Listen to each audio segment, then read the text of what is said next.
Praise the Lord. இன்றைக்கான கர்த்தருடைய வார்த்தை என்னன்னு பார்த்தீங்கன்னா, பைபிளில் இருக்க ஒரு 4 விதமான குணங்களை குறித்து நம்ம பார்க்க போகிறோம். முதலாவது குணம் நன்மைக்கு நன்மை செய்கிற குணம். அது மனுஷனுடைய குணம். லூக்கா 6ஆம் அதிகாரம் 33ஆம் வசனத்தில், உங்களுக்கு நன்மை செய்கிறவர்களுக்கே நீங்கள் நன்மை செய்தால் உங்களுக்கு பலன் என்ன அப்படின்னு ஏசப்பா கேட்குறாரு. இதில் என்ன தெரியுது? மனுஷன் நன்மைக்கு நன்மை செய்வான்னு தெரியுது. இதுக்கு எக்ஸாம்பிளாக எஸ்தர் 6ஆம் அதிகாரம் 2ஆம் வசனத்துலேருந்து 10ஆம் வசனம் வரைக்கும் பார்த்தீங்கன்னா, ஆகாஸ்வேரு ராஜாவை கொலை செய்ய முயற்சி செய்கிற 2 பிரதானிகளை மொர்தெகாய் கண்டுபிடிச்சு கொடுக்குறாரு. இதுக்கு கொஞ்ச நாள் பொறுத்து ஆகாஸ்வேரு ராஜா மொர்தெகாய்க்கு ராஜ மரியாதை செலுத்துறாரு. மொர்தெகாய் செஞ்ச நன்மைக்கு பதிலாக ஆகாஸ்வேரு ராஜா அவருக்கு நன்மை செய்கிறாரு. இதுதான் மனுஷனுடைய குணம். இரண்டாவது குணம் என்னன்னு பார்த்தீங்கன்னா, தீமைக்கு தீமை செய்கிற குணம். பிரசங்கி 10ஆம் அதிகாரம் 8ஆம் வசனத்தில், அடைப்பை பிடுங்குகிறவனை பாம்பு கடிக்கும்னு இருக்கு. பாம்போட புத்துக்குள்ள கைவிட்டா பாம்பு கொத்தும் அப்படின்னு சொல்றாங்க. இதுதான் மிருகத்தோட குணம். 1 சாமுவேல் 17ஆம் அதிகாரம் 35ஆம் வசனத்துல, தாவீது ஆடு மேய்ச்சிட்டு இருக்கும்போது ஒரு ஆட்டை சிங்கம் தாக்க வருது. அப்போ தாவீது அதை அடிக்கிறாரு. அவர் அடிக்கும் போது சிங்கம் அவரை தாக்குது.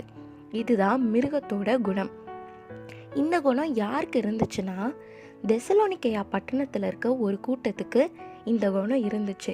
அதனால தான் பவுல் என்ன பண்ணுறாருன்னா, 1 தெசலோனிக்கேயர் 5ஆம் அதிகாரம் 15ஆம் வசனத்தில், ஒருவனும் மற்றொருவன் செய்யும் தீமைக்கு தீமை செய்யாதபடி பாருங்கள் அப்படின்னு சொல்லிட்டு அந்த ஜனங்களுக்கு கடிதம் எழுதுறாரு.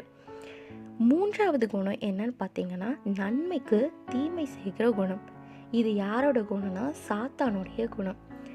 எசேக்கியேல் 28ஆம் அதிகாரம் 16ஆம் வசனத்தில் என்ன நடக்குதுன்னா, தேவன் சாத்தானை பிரதான தூதர்களுக்கும் மேலான கேருபா வைக்கிறாரு. தூதர்களுக்கு மேலானவர்கள் பிரதான தூதர்கள். அந்த பிரதான தூதர்களுக்கும் மேலானவர் தான் கேருப். அதுவாக தான் சாத்தானை ஏசப்பா வச்சாரு. ஆனால் சாத்தான் என்ன பண்ணிட்டான்? ஏசப்பாக்கு துரோகம் பண்ணிட்டான். தேவனோட ஸ்தானத்துக்கு வரணும் அப்படின்னு சொல்லிட்டு நினச்சான். நன்மைக்கு தீமை செய்கிறவனா மாறிட்டான். இந்த குணம் பைபிளில் யாருக்கு இருக்குன்னு பார்த்தீங்கன்னா, நாபாலுக்கு இருக்கு.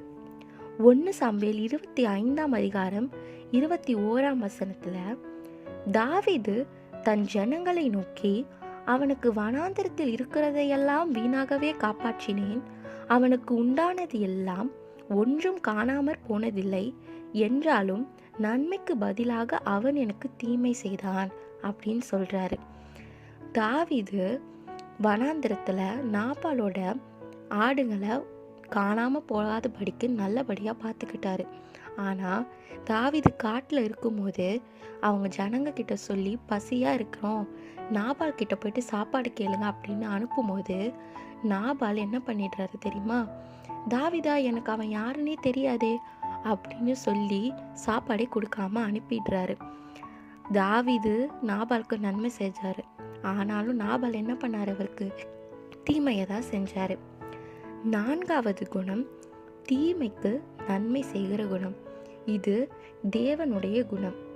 லூக்கா 6ஆம் அதிகாரம் 35ஆம் வசனத்தில், அவர் நன்றி அறியாதவர்களுக்கும் துரோகிகளுக்கும் நன்மை செய்கிறாரே அப்படின்னு இருக்கு. ஸோ தீமைக்கு நன்மை செய்கிற குணம் தேவனுடைய குணம். இந்த குணம் யாருக்கு இருந்துச்சுன்னு பார்த்தீங்கன்னா, யோசேப்புக்கு இருந்துச்சு. யோசேப்போட சகோதரர்கள் அவன் மேலே பொறாமை கொண்டு அவனை குழியில் போட்டு அவன் ட்ரெஸ்ஸை கிழிச்சு அவனை இஸ்மவேலர்களுக்கு வித்துட்டாங்க. ஆனாலும் பஞ்சகாலத்தில் உதவின்னு வரும்போது யோசேப்பு அவங்களுக்கு ஆகாரம் கொடுத்து அவங்களுக்கு அடைக்கலம் கொடுத்து அவங்களுக்கு நன்மை தான் செய்தான். இதுதான் தேவனுடைய குணம். நம்ம நன்மைக்கு நன்மை செய்கிற மனுஷ குணமோ, தீமைக்கு தீமை செய்கிற மிருக குணமோ, அதே மாதிரி நன்மைக்கும் தீமை செய்கிற சாத்தாங்குணம், இந்த 3 குணமும் இல்லாதவர்களா தீமைக்கும் நன்மை செய்கிற தேவனுடைய குணத்தை தரிச்சுக்கிறவர்களா இருக்கணும். ஆமீன்.